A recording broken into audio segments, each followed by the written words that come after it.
Okay, but let's begin.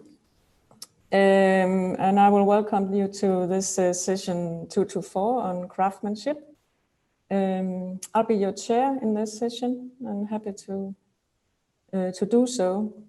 And I'll also be presenting, and a bit rudely they put me up first. So I hope that's okay with the rest of you. I hope it's all right. I would like to open up, if there is, just for some comments and questions after each paper, so that we can unfold a discussion along the way. And just say so when you other two are presenting, if you want me to keep track of time and give you a heads up. But we have pretty good timing as we are three presenters and we have like an hour and 15 minutes. So let's see. It doesn't have to be super tight. So I'll just start and see if I can share my screen with you guys.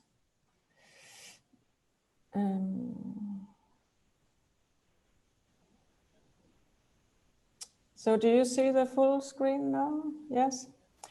Okay, but I would like to talk to you and share today a study I've done on a Danish craftsman, and it's actually about how pattern cutting can speak into how we make and how we live. The cutting system is called contour cutting, and it was developed by a Danish craftsperson called Preben Hartmann. He lived 1939 to 1995. And he came from a super like traditional background, but developed a thinking beyond the technique around how doing influences how we live.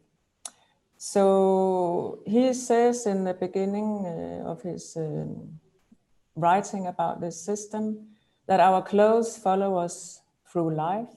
Should they decide on us, on our freedom of movement?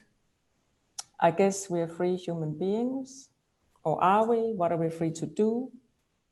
And he says that I believe we have our full freedom to take care of our bodies and our surroundings, our nature, our country, and our earth. And he wrote this in 1985 when he authored a series of articles about contour cutting, or in Danish called anatomical pattern making. So what I'll do in this presentation is should take you through a little bit about what is the system about, and also what is embedded in the thinking, and a bit about why is this important to rediscover this system and this kind of manifested thinking. So the context for this, I just need to see if I can move this, is that there is a lot of going on in fashion design practice related to pattern cutting, not just as technique, but how we as designers are allowed to decide what our making should be used for, how making relates to what is actually, made in the end, how we relate to the user, how we can decide how it's produced, how creativity is also framed by the systems we use to make.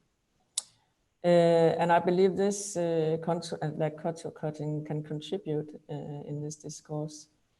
Then there are also recent fashion design manifests related to more societal and user-oriented discourses, because it's about how we can use fashion to speak wider than on products, and discussing the fashion designer role in this as well, and how we work with the ones that are to use the products in the end. And then the paper speaks into the larger discourse on fashion design for sustainability, how we can rethink making of fashion, using of fashion for the future. So as mentioned, it's a case study of Preben Hartmann. He trained very early on in his life, 5 years as men's tailor, traditional men's tailor, went on to doing women's tailoring, dressmaking in Denmark with one of the bigger studio salon, Brydgaard he was called, tailorers. He did costumiers for theater and films. He went on to train as furrier. He went to Paris as haute couturier.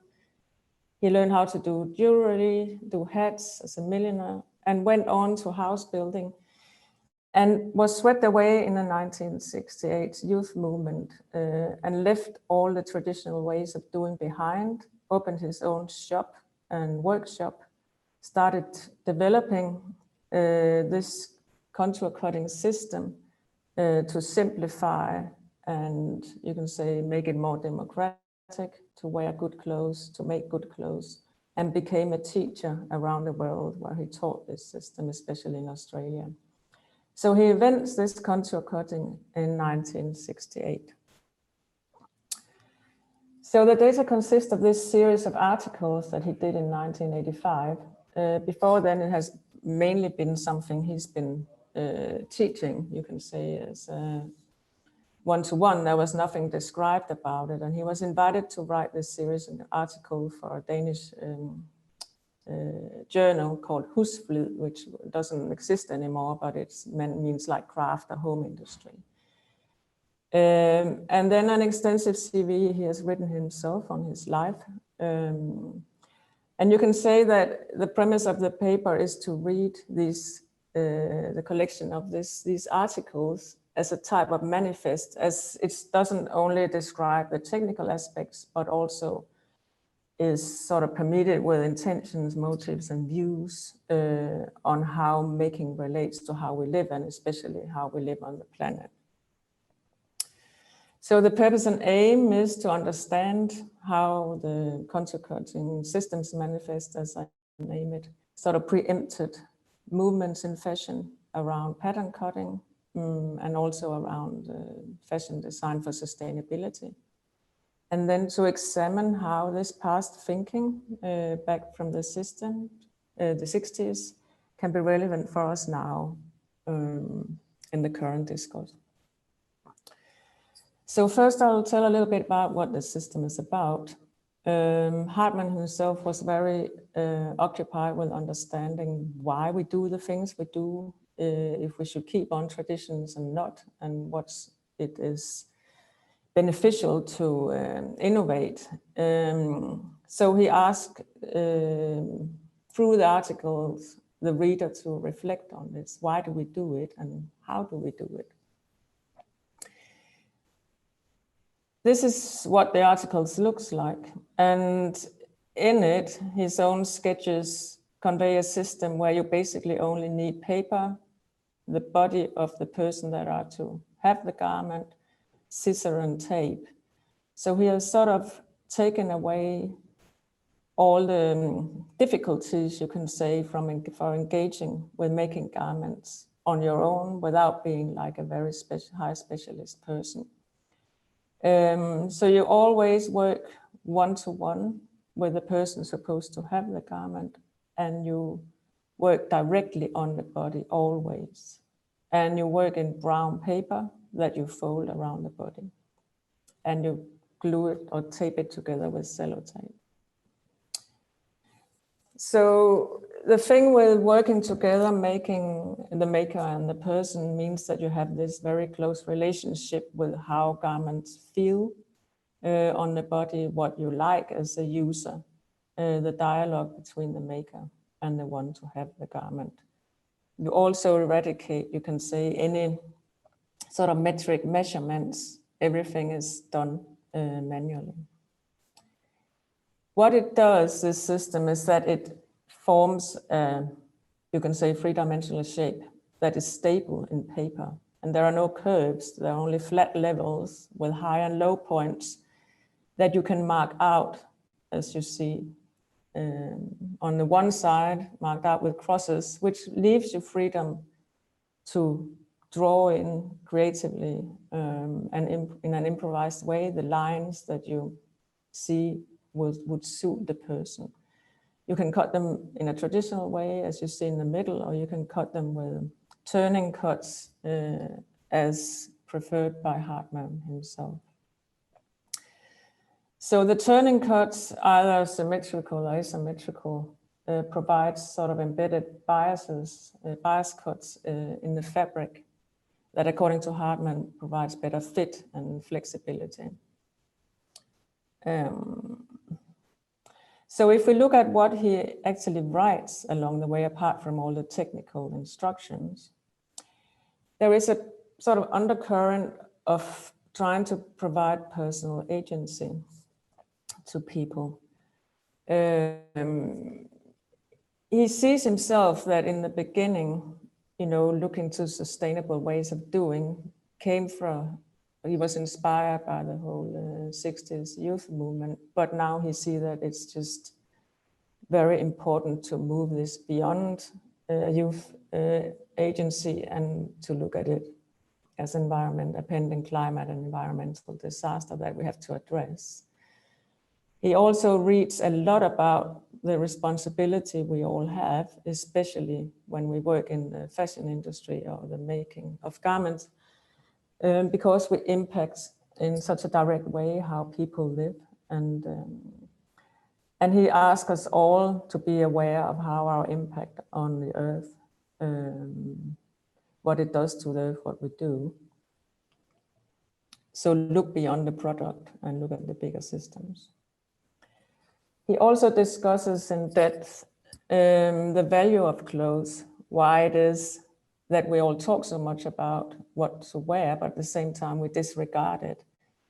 And he believes that it's our roots. We need to understand that it's the foundation we live upon.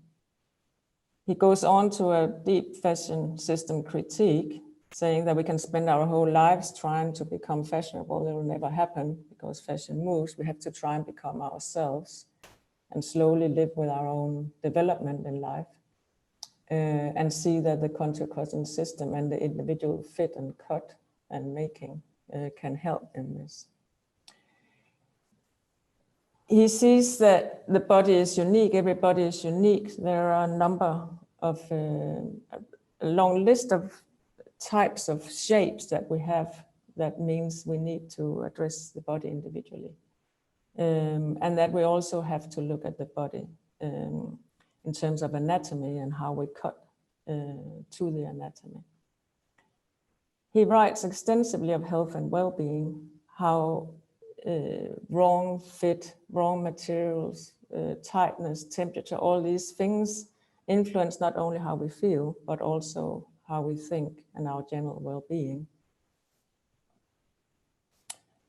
And in a similar way, he sees that fit can actually affect how we move in the world, our physical freedom. And that it's time that we as makers of garments take upon us the responsibility to make not only beautiful clothes, but also clothes we can be free in. And then lastly, he talks about the common good and common freedom. We have to basically make our knowledge available. He made this, like he claimed the rights to these cuts and have written about how you can't use them for commercial purposes. So there's like an open source thinking in his manifest. So to discuss this, I have looked at other systems, kinetic garment construction, that also look at body lines and subtraction cutting that have the same kind of creative freedom. And there's something in Hartmann's work that sort of preempts these movements and these systems in the individual preference and creativity, the bodily engagement, the individual fit, non-metric shaping, and some sort of alternative to mass production. And maker craft use elements and variations in drape versus staple form. And if we look to other manifest-like type writings and investigations, there is something in the notion of letting clothes be something we make with each other, for each other, more social, body positivism, eradication of sizing. Also something about making it accessible for people that are not specialists. Using making as a way to rethink consumption patterns and also fashion as a place and practice for something that can address a rich area of needs, and this discussion of the paradoxical garment invisibility. So the paper suggests, or I suggest, that we can see this, the contour cutting as something that can amplify and be a voice in the current discourses, and how we can engage with clothes in meaningful ways in our everyday lives. But you can say it also contributes with a technical system that can be used creatively in education or for makers. It brings some new understandings of how autonomy and agenda has been linked in fashion design early on.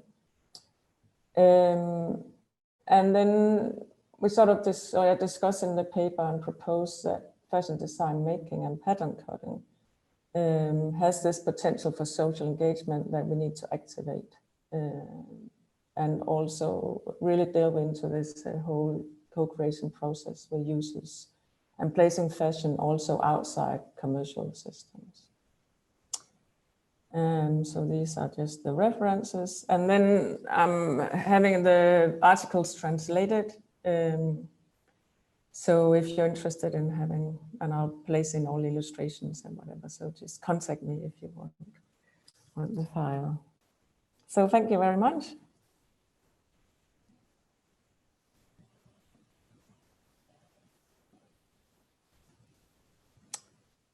So as I said, if there are any comments or questions to me for now, I think we have time to look at that, or I'll be happy to engage. What I saw yesterday, I can start myself anyway. Yeah, Louise. I would like to say something. Yeah. So thank you, Ulla, for a really great and inspiring presentation. I find it really inspiring of taking this very practical and craftsman knowledge, combining with an overall perception of how we live. And I think that's a really inspiring thing to look at, and also that you take this from earlier on and position it of the crisis and changes in the industry that we stand in today. So it was more like a comment of being very inspiring and food for thought. Yeah. So thank you, Louise. Yeah. Well, I saw a presentation yesterday myself, and if she was from Scotland, I think. Did any of you see it on the Langer lines and the pattern making that was inspired from surgical cuts? Yeah, she was from Nottingham Trent University. She was from Nottingham Trent. Yeah, but I just thought that was, of course, being interested in this topic, very inspiring. Yeah. That's me. That's you. Thank you very much. What a really thing to say. Thank you. Yeah.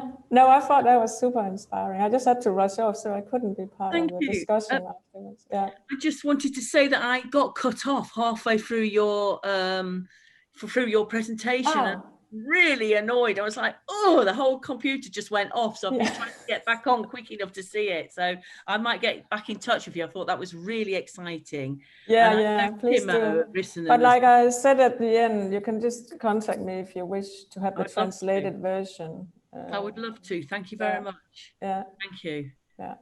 Okay, but maybe we should move on. I just had a quick question. Yeah. It's around sort of aesthetics. Yes. And something that I was thinking when I was seeing these patterns, you know, they are from this form of cutting and draping and making. I'm just wondering, have you tried making some of these garments or using this style? And do clothes come out having a particularly sort of 60s look or feel to them?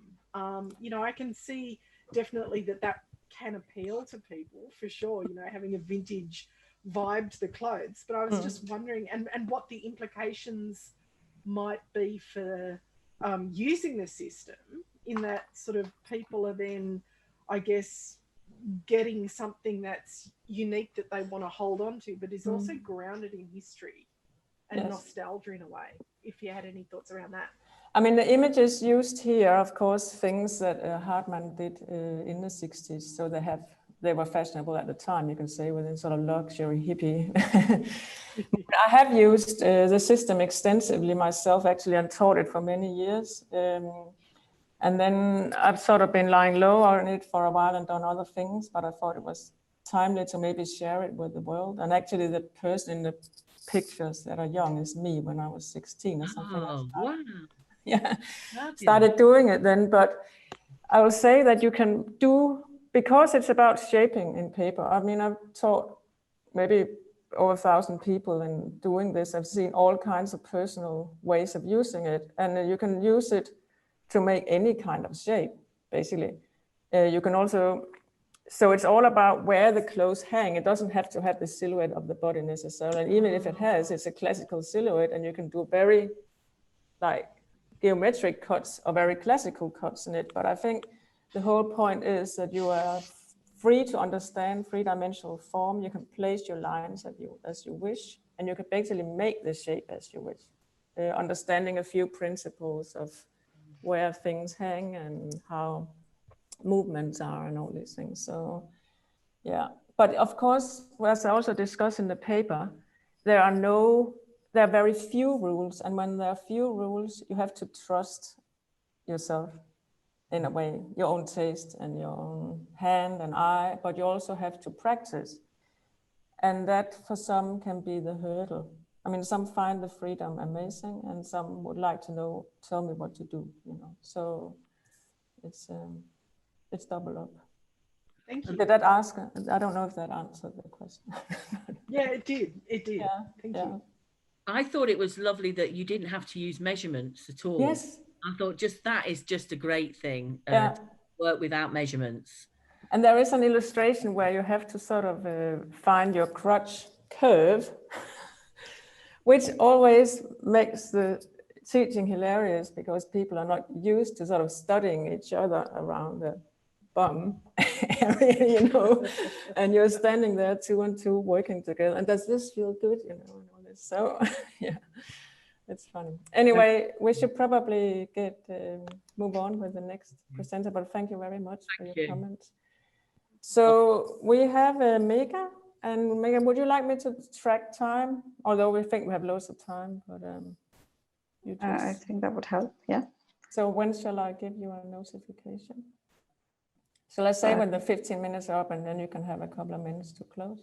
Yeah. Yeah. Okay. Great. Thank you. I'll just share my screen.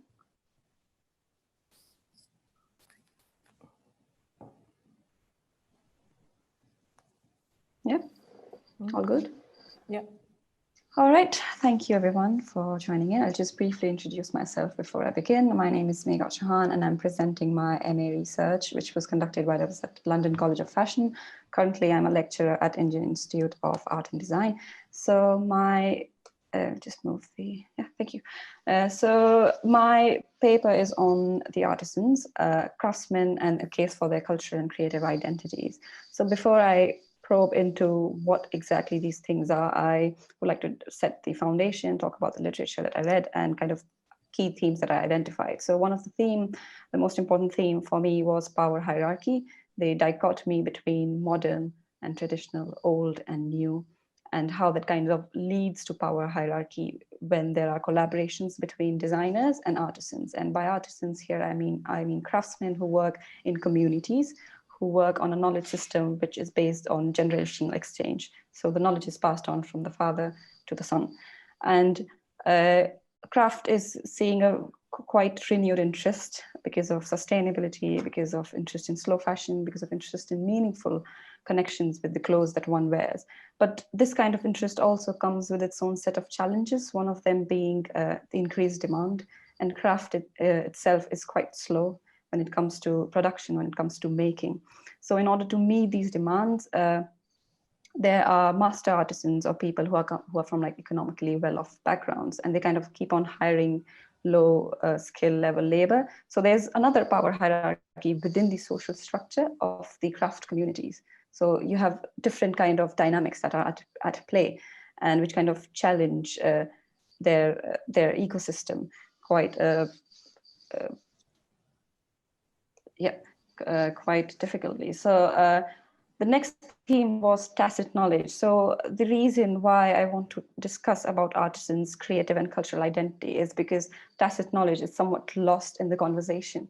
Because we regard artisans as technical experts, we go to them, we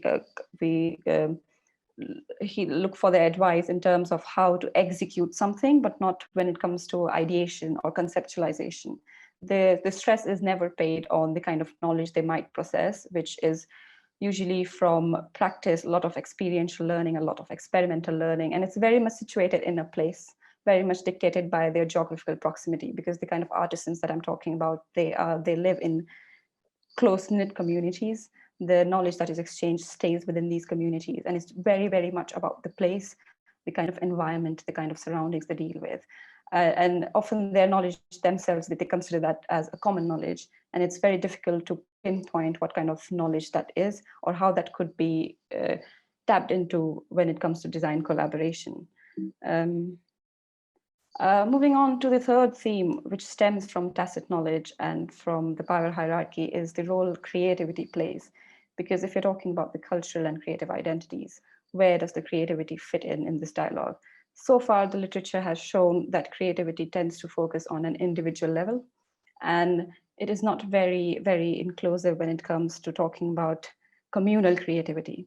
We've heard of he paradigm, our paradigm. We know about the idea of lone genius, which came with the era of Enlightenment and Renaissance, where creativity was seen as something which is original, which includes a lot of divergent thinking, or maybe inventions, or more of technological advancements. And with postmodernity, we kind of started looking into craft as also a sort of creative outlet or a creative output. But all these definitions of creativity so far, they tend to focus on the individual. And this becomes problematic when we talk about artisans, because all these theories are, like I said, from a very individualistic point of view, whereas the East, or the artisans that I'm talking about, which are placed in India, they come from a very collectivist point of view, or a very collectivist culture where the self or the creator is very much in touch with other elements in their ecosystem. So here we need to accept a definition of creativity which focuses on the interplay of the person, the field that they're situated in, the ecosystem they're situated in, and the kind of symbols that they use. So creativity over here is not about a lone genius, because it's a shared activity. It's not about one person, but a collective.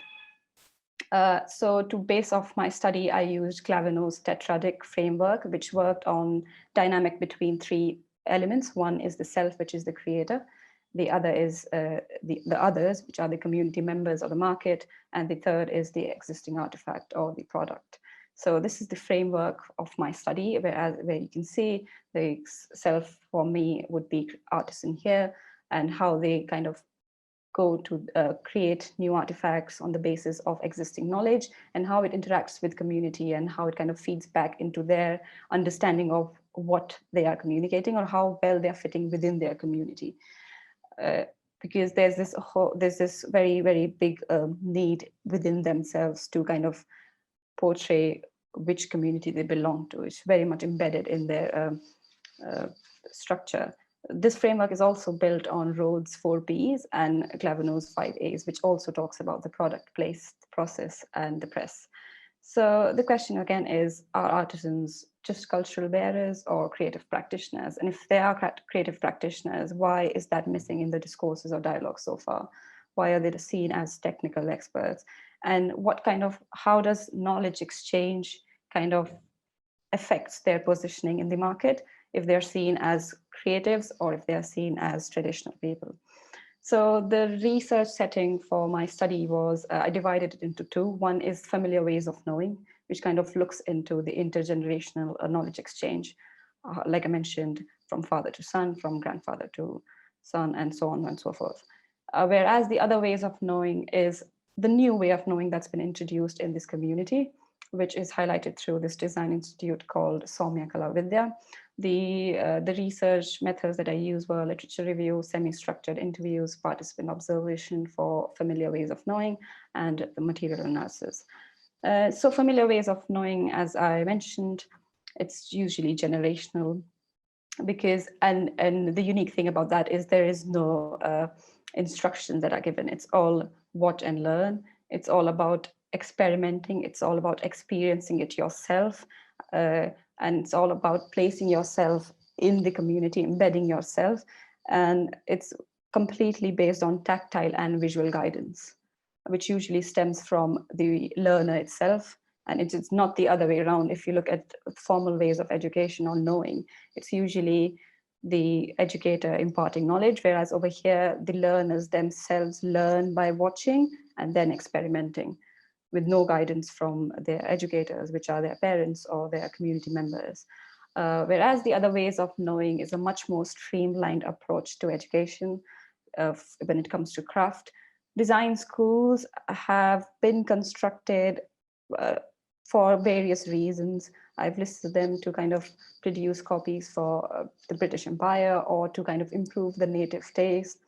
And the first design institute that was established, they kind of wanted to aid the artisans, to empower them, but it kind of missed the spot as these positions, as because of certain socioeconomic reasons, artisans could not really place themselves in these design institutes. And then these design schools led to a new population of designers or design elites, which had access to these resources, which were very much capable of getting this education. Which takes me to Soumya Kala Vidya, like I mentioned, the Design Institute set up by Judy Frater in 2014. Earlier, she ran another institute called Kala Raksha Vidya, and she used the curriculum to develop this institute. And it's based on, it works in kind of a residency program. So they stay together for 2 weeks, and then they kind of head back to their community and they practice there, and then they come back, and made up of faculty members who are guest faculty members and a local faculty member who sits with them throughout, who speaks their language, who can connect with them and kind of guide them. So as I mentioned before, because I'm following a framework, all my findings use that framework as a lens. So I'll be talking about the three components of my framework. The first one being the self. In this case, it's the artisan, it's the designer. They call themselves artisan designers, or the students, and even the alumni. So one of the key finding was all of the students, when they had to create their final collection, all their themes stemmed from their community. They all talked about either the kind of activities their families or communities indulge in, or the kind of things that they see in their environment. So their themes kind of communicated the importance of social setting on their creative output.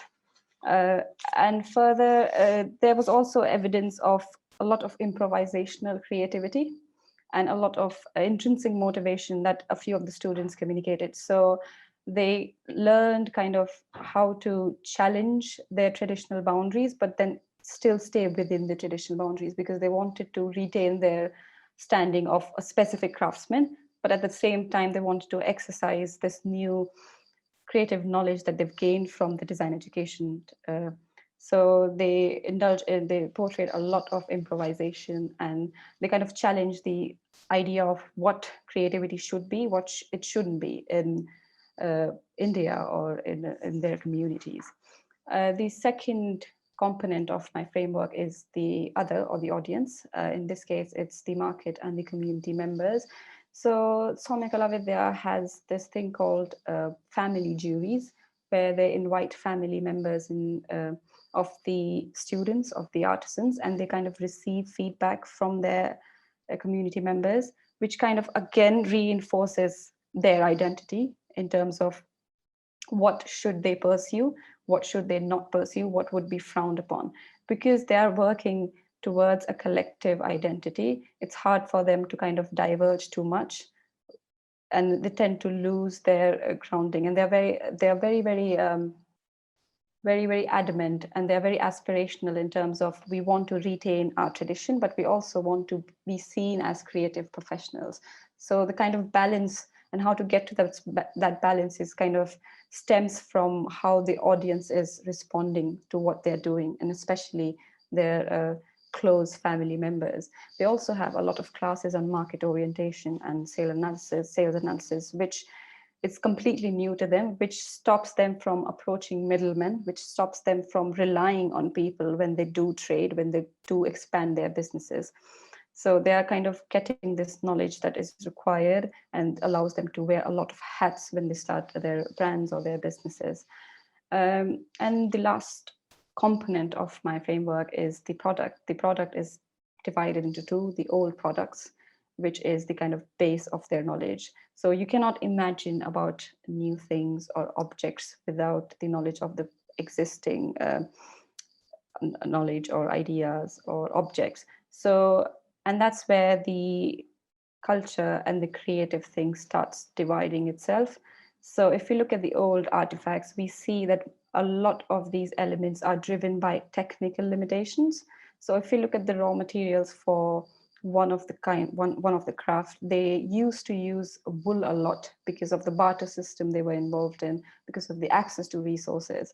And because they used a lot of wool, their tools were quite different. So when, with expansion of markets, they slowly started transitioning towards other materials, they had a lot of problems in terms of technical equipments to kind of transition from wool to cotton.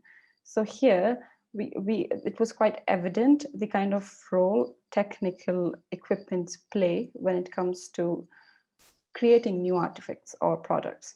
And similarly for colors, for motifs, and for market. Earlier, they were kind of inspired from their architectural details. They used a lot of vegetable dyes, and their market was quite limited. So if you look at the new products, they have moved on to using a lot of variety of materials that were not heard of earlier. So if earlier they were only using wool, they were only using natural dyes. Now they've kind of, and for natural dyes, they were only using grays or blacks or blues. They're kind of expanding their market, and the agency stays with the craftsman because there is no middleman. There is no designer who's coming in and telling them that, okay, what you can do is you can experiment with this material. The artisans themselves, through exposure to market, to exposure to a lot of outreach programs, kind of come to an understanding of how they can think more creatively, think and tap into their capacity as a designer, as they like to call themselves proudly and rightly so. So their creative potential is very much dependent on the perspective and the kind of things that are available to them, the kind of equipment that is available to them, but also their intrinsic and extrinsic motivation.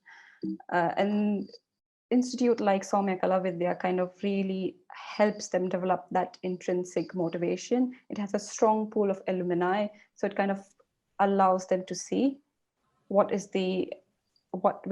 can they end up, or what kind of aspiration they can have. And 15 minutes. Oh, all right, I'm almost done.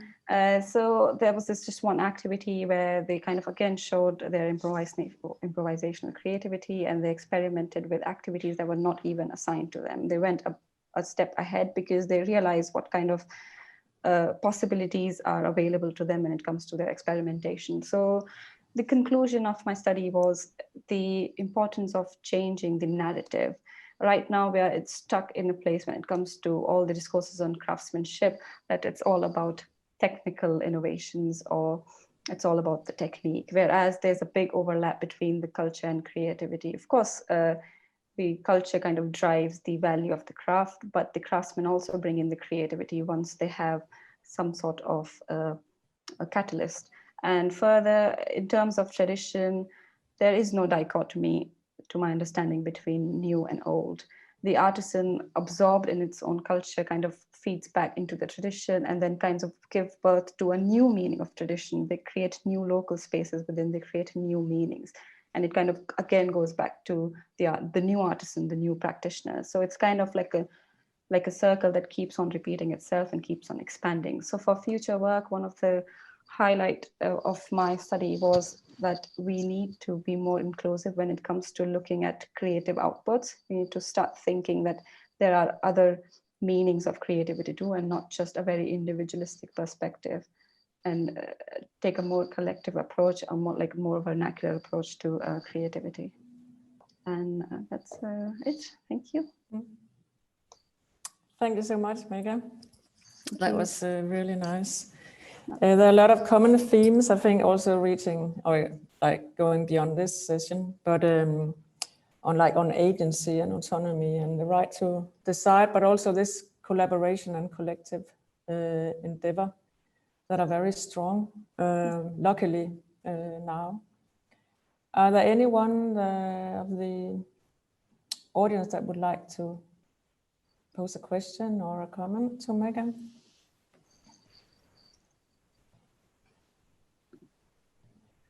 Hi, it's Britta here. Can you see me and hear me? I can't see anybody at the moment. Yes. Yeah? Mega, if you stop sharing your screen, then we can see each other. There we go. Brilliant. Okay. Hi, Mega. That was really interesting. And thanks, Ulla. I wonder whether I can ask you a question about what the kind of the end goal for an artisan empowered in this way might be. We presented, and I think two of my presenters are here, so Swati and Sucharita. We presented yesterday a project that was a collaboration between Indian and Scottish universities, where we looked at possibilities for digital entrepreneurship for artisans.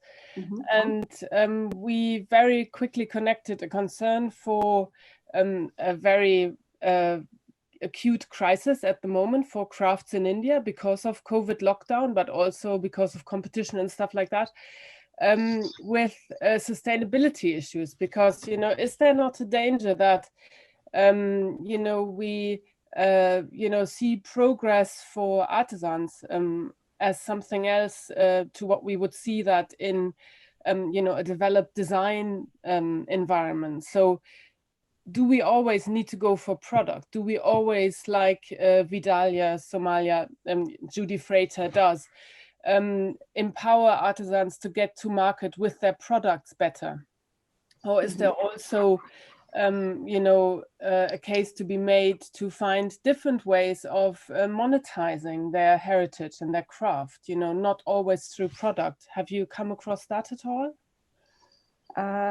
Yes, so I think that that's something that always crosses my mind whenever I go back to my research, because I like you do not really understand why the product should always be the means to economic gains. But sadly, that's the case in terms of, like, if you look at the structure of how things work, it's a very, very deep-rooted systemic change that is required, because what Judy Freighter is doing, what this design education is doing, is essentially giving them the confidence. I think that's the first most key important thing that's been missing so far. They don't have the confidence to talk about their creations, to talk about their creative output. And I think if we so that's why through this study, I didn't want to focus on the products, but I wanted to focus on what they think of themselves, or how well they want to situate themselves in the market. And like you said, that the monetary aspects of the product, and I think it kind of leads to this new problem. It gives birth to new problems that didn't exist. So once they start marketing, there's this competition within themselves, and they start to, there's this monopoly in this market too. People who come from the design institute, they are doing quite well off as opposed to the others.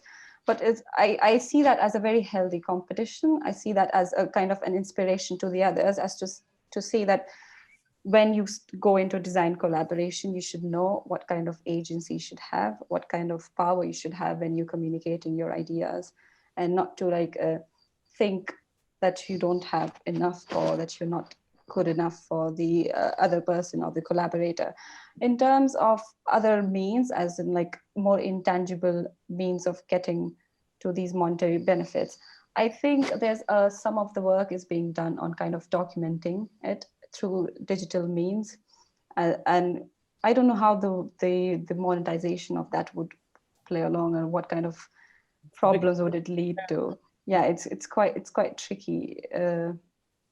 But yeah, I don't know if I answered your question or not. I kind of got lost in my thoughts. No, I think, thank you.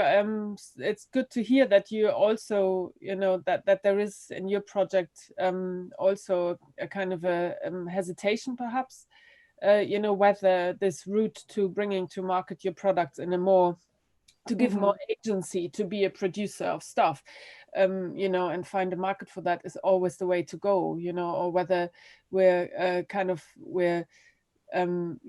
seeing a future for crafts in India, for example, as something that we're actually trying to curb in other markets. A lot of the talk at this conference is about consuming less.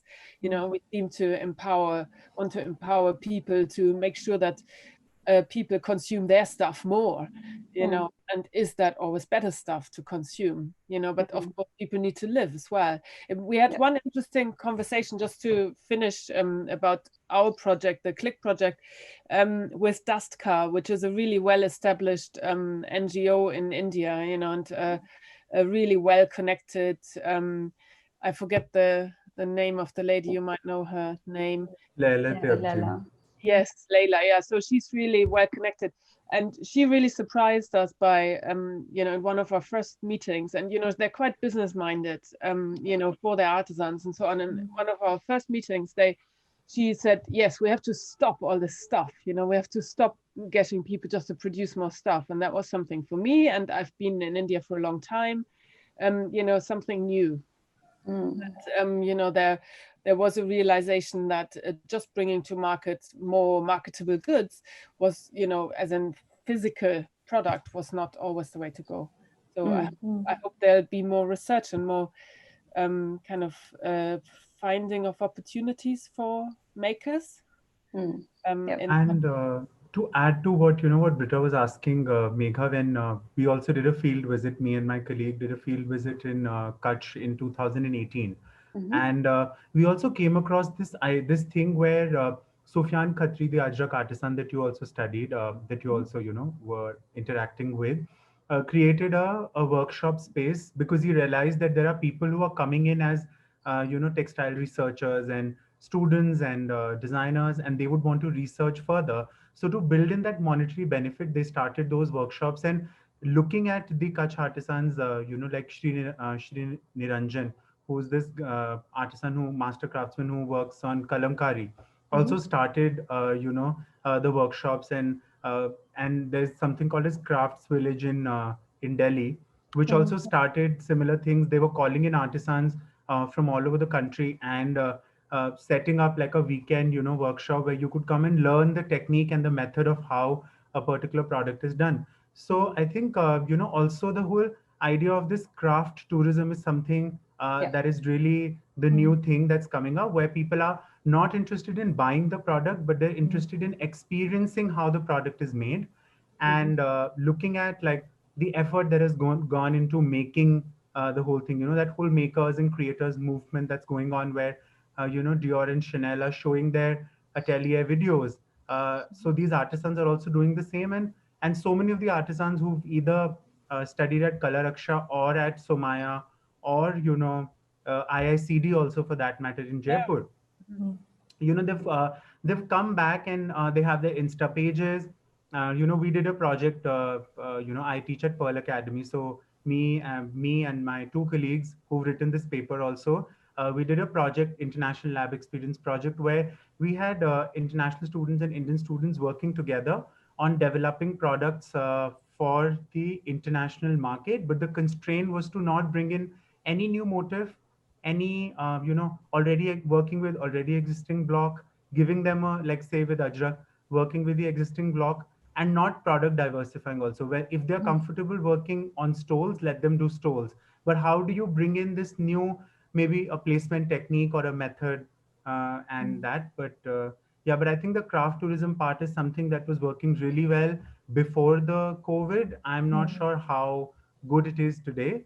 But there are also artisans who are doing workshops online. Like there's a Ajrak workshop that a graduate from Somaya Kala Vidyalaya is doing, I think on the 26th of October. And you can sign up, and then the demonstration is given. And yeah, maybe that's what our project essentially looked at, to see how you can, find digital ways of, continuing the income generation from this cultural tourism, which is often about intangible heritage. I'm just going to put into the chat a link perhaps to 200 Million Artisans, which is one of the NGOs, and they talk a little bit about the Click project as well. So if anybody's interested, it would be great to hear from you and collaborate over this. Yeah, there's a lot to be done still. I would definitely like to hear more. Okay. But I think we should, are there any last questions or comments to make? Maybe we should do the last presentation and then keep the last minutes for discussion of that. Ashish, would you proceed? Yeah? Thank you. Would you like a heads up after the 15 minutes or? Probably around 12 minutes. On 12 minutes, okay. Yeah. Hi.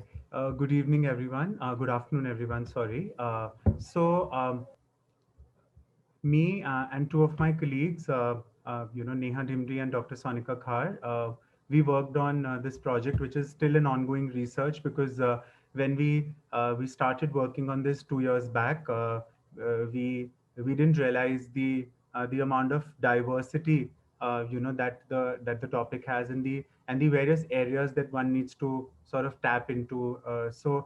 This research paper and this presentation is talking about a little part of the whole research project that we started, and we are primarily focusing on the craft resurgence in India post independence.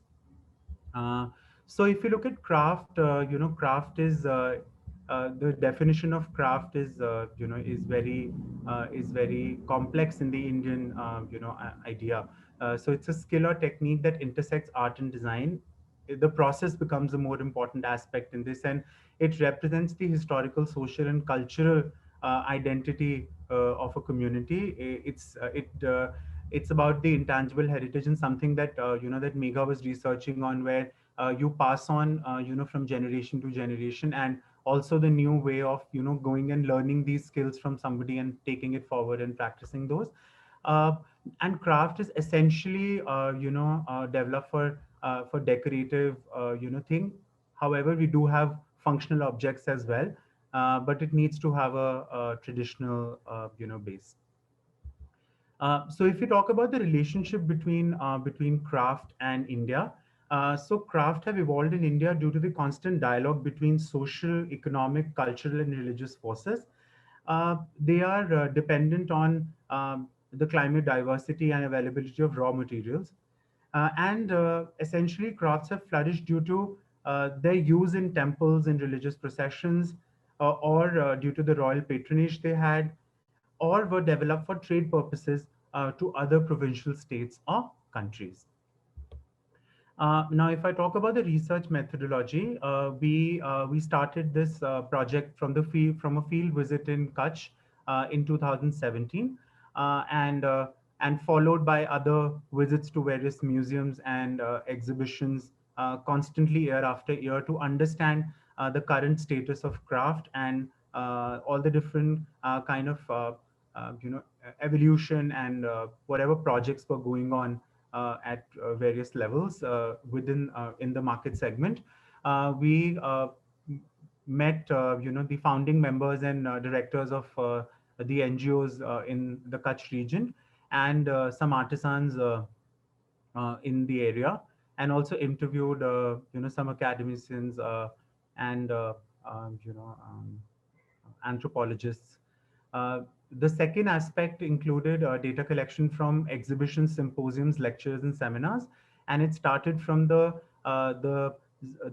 Gold, the Art of Zari exhibition that happened in New Delhi in 2017 on the Banarsi brocade, and went on to this exhibition that happened in Jaipur called the New Traditional Influences and Inspiration in India in Indian Textiles, which was also focusing on textile development post independence, and then later, to further understand and look at some brands and designers that are working in the craft sector, we looked at the mentioned names. Now, if you look at evolution of craft, we started to develop craft was made for personal usage. A mother would sit and embroider a fulkari dupatta for a daughter, and it had a very different meaning. It had a lot of intangible heritage associated to it, and the user, the maker, was completely different from what it is today. And it further transformed into being bartered. So a farmer would grow the cotton, would give it to the weaver to spin and weave the textile. The weaver would give it to a dyer to dye the fabric, and in the process everybody would get equal share of the textile on whatever the negotiated terms. Then craft was developed for religious and socio-cultural practices. Like I mentioned, we see a lot of temple murals, temple textiles, textiles for goddesses, for the idols. And then came the royal patronage, where you had karkhanas, and you had workshops basically at certain areas within the country. And the provincial states, the royals from those states traveled or got textile commissioned. At times we also see where artisans were trained in Persia, trained in China, and they traveled with the royal families and the noblemen around to keep developing textiles and keep developing garments for them. Later, it was commissioned by rulers and emperors and also invaders. And then in the early 20th century, it became khadi. The textile became part of the nationalist movement for freedom. And post independence, the first thing that India did was all like with before the exhibition was actually as a social reformist, people like Kamla Devi Chattopadhyay came in, who started, uh, working with the refugees and supporting them and helping them to craft and to handcraft and develop some products for income generation. Followed by exhibitions, like the first exhibition happened in 1955, which was called the Textile and Oriental Arts of India. So until then, we didn't really have the word craft. We were calling it Oriental arts or decorative arts. And then in 1959, we had an exhibition in Delhi, which was called Design Now, which was setting the notion that India produces Oriental art. And since then, we've had a discourse and discussion between design and craft, design versus craft, where design is considered to add value, concept, and ideation, and craft is about production and labor. And that's the kind of notion that we had for a really long time, which also led to this setting up of Calico Museum. And then we had design education and intervention that came in, and NID was set up in 1961. And much later, started the outreach program, where young designers and students were expected to go out and document craft and work with the artisans, um, and probably get into product diversification, etc., etc. Which then you have NGOs coming up. So you have Shrujan, and you have so many other NGOs that come up, and slowly and gradually the whole idea of souvenir and developing small commodities and products to be sold in emporiums is established. And then you get self-help groups where you're not an NGO anymore. You have the artisan being a part of the whole business system and profit sharing. And then you have the craft bazaars like Dastakar Bazaar and Suraj Kund Mela and many other sort of things. And then craft reaches the mass market, and it sort of starts diluting. So majority of skill and quality and craftsmanship is lost, and we have craft just being sold. Everything is called craft, everything is called handmade, and that whole idea. And then since the beginning of 21st century, and also few designers and torch bearers and people who started working with the artisans were responsible for the resurgence and revival again.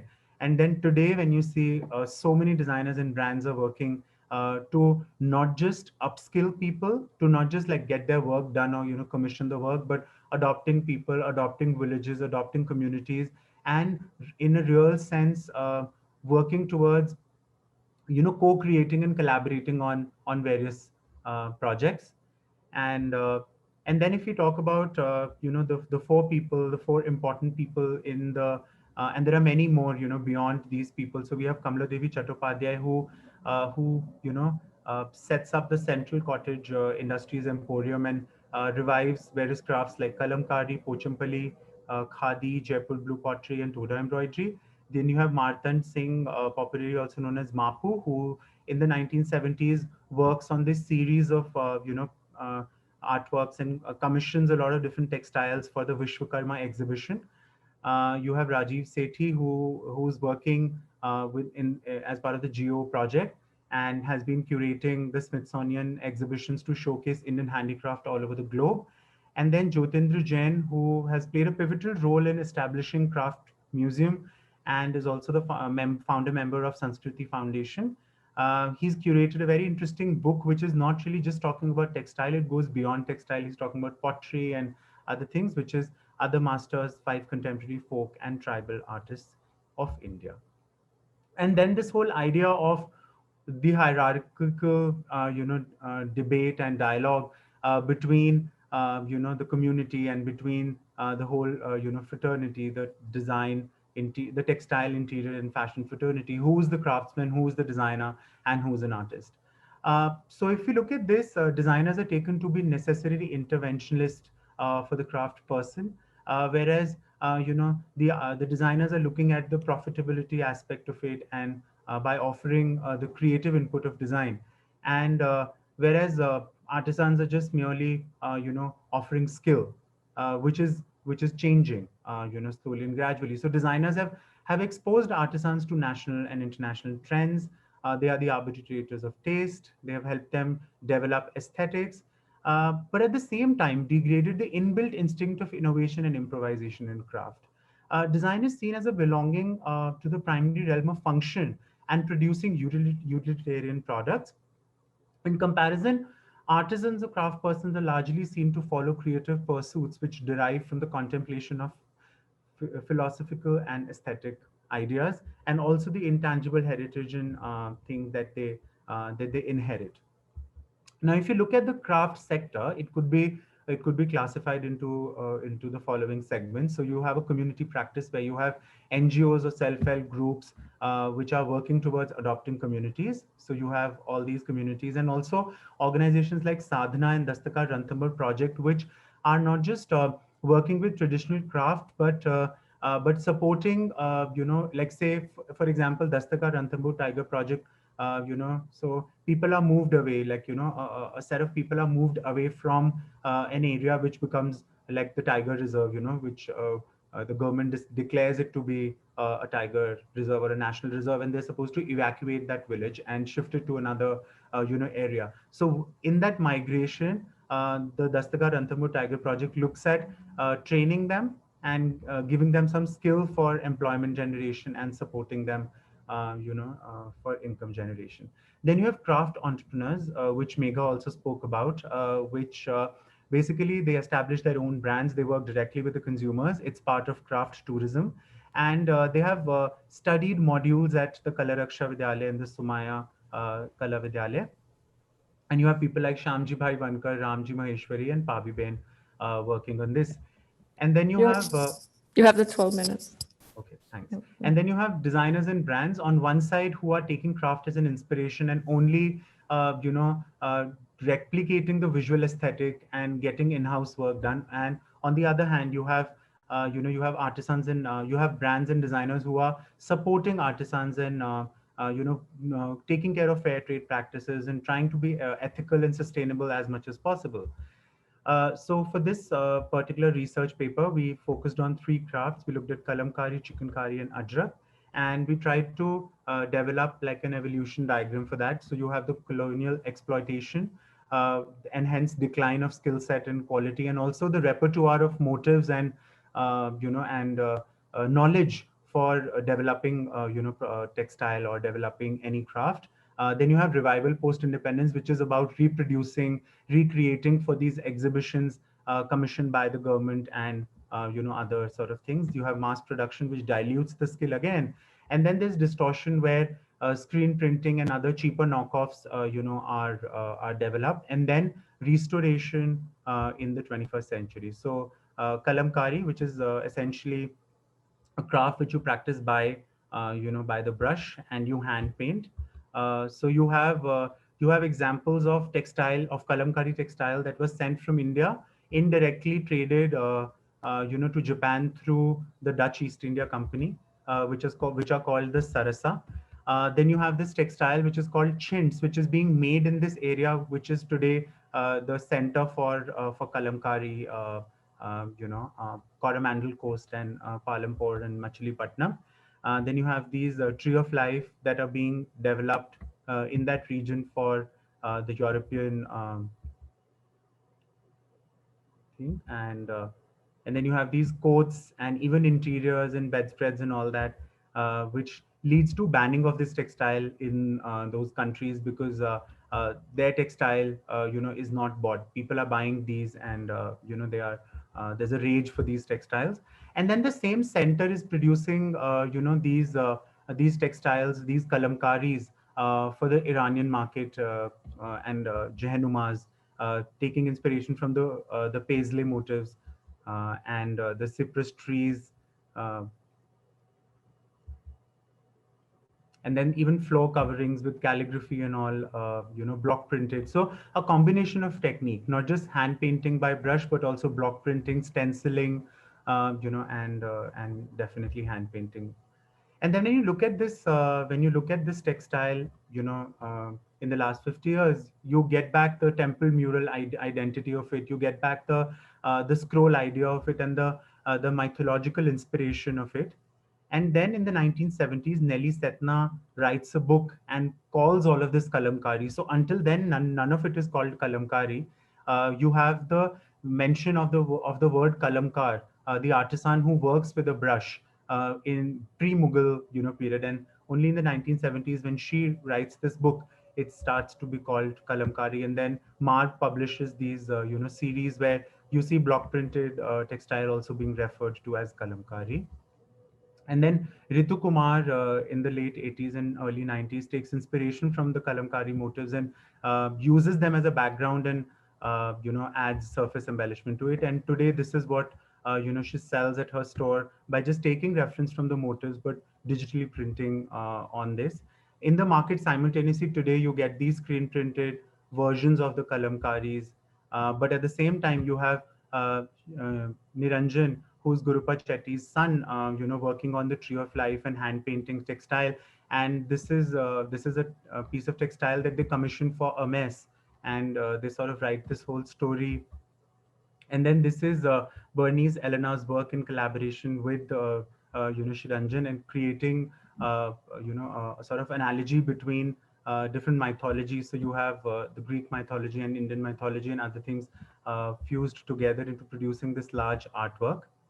And then you have work of Ajit Das, who's basically got trained at the Weaver Service Center as a government initiative, and he has worked with C. Chandramouli, KG Subramaniam, and definitely Martand Singh, and learns the technique, but uses his own vocabulary of flora and fauna that he sees around himself, and changes the whole identity of kalamkari. And these are very large textiles. If I talk about this the lotus pond that you see is 108 by 169 centimeters. So very, very large murals, he develops. And he also takes inspiration from other paintings, like here, the Pitchwise. And this is, and works with this, and also creates this monumental abstract, theme. And then you're about to close, Ashish? Yeah. Okay. Just quickly scrolling through. And then you have Renuka Reddy, who says that I'm not an artist. I'm just reproducing chintz. I'm just reproducing and teaching the skill and learning the skill from the artisans who exist today. So she creates these monumental, textiles today. And then we studied other crafts like chikankari, and the same sort of evolution, and how the skill was being lost, and we saw very sort of poor versions and poor quality of embroidery. And then you have like the Kalhat Institute, and who works with very small motifs, but doesn't uh, stop producing good quality, really takes care of the workmanship, and and quality of the textile. And then yeah, Pero as a brand at this exhibit in February shows the skill through a demonstration, through a 45-day exhibition where this one garment is embroidered by people. Ashish, you're sort of quite far over your time now. Do you want to close? Yeah. Yeah, I'm just going to the conclusion. Okay, then. so then when you have a couple of minutes afterwards as well. Yeah.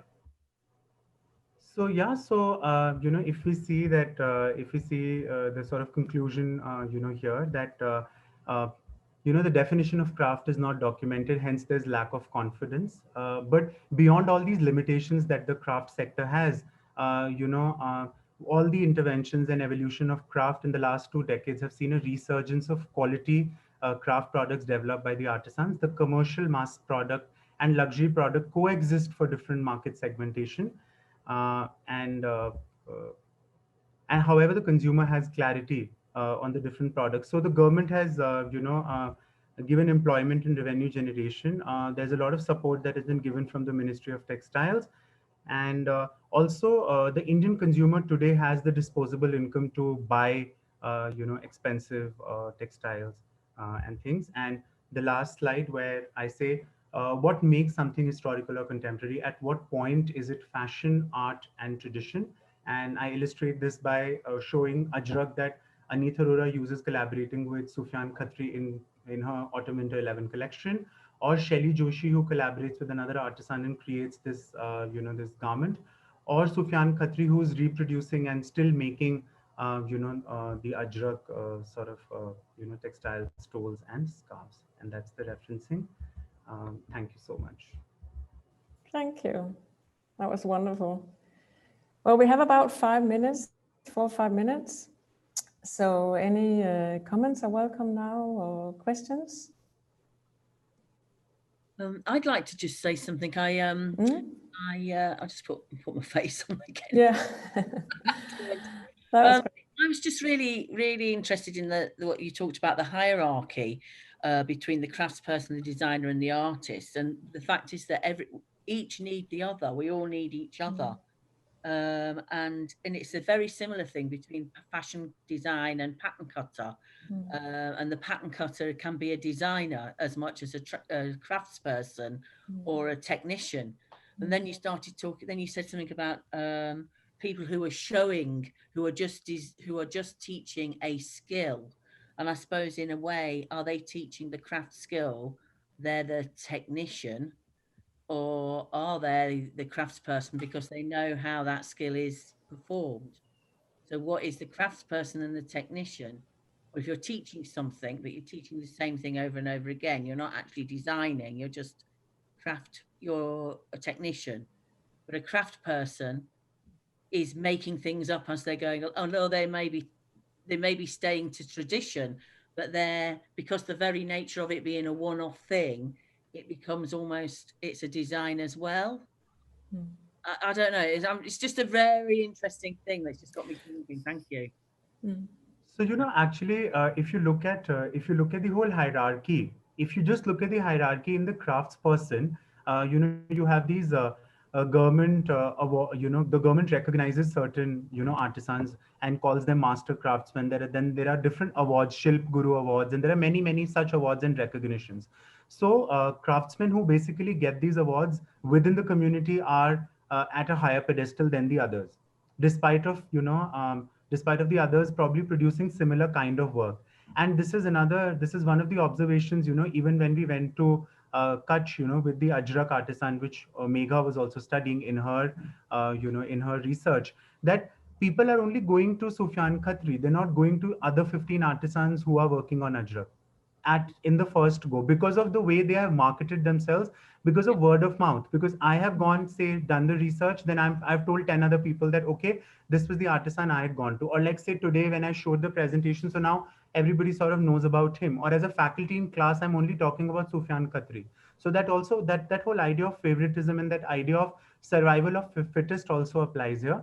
And Sufyan Khatri is then not the artisan who's actually commissioning or producing this. He has like, say, set of 20 people, workshop, and a proper production unit where he's producing as a as a full-fledged, so to say, a designer who's interacting with people, understanding what the buyer wants. Like when we had gone, he was working with the Indonesian museum, and never has Ajrak as a textile used figural motifs. So he uses figural motifs just for what the buyer demands and creates toll for them to be sold in their, museum.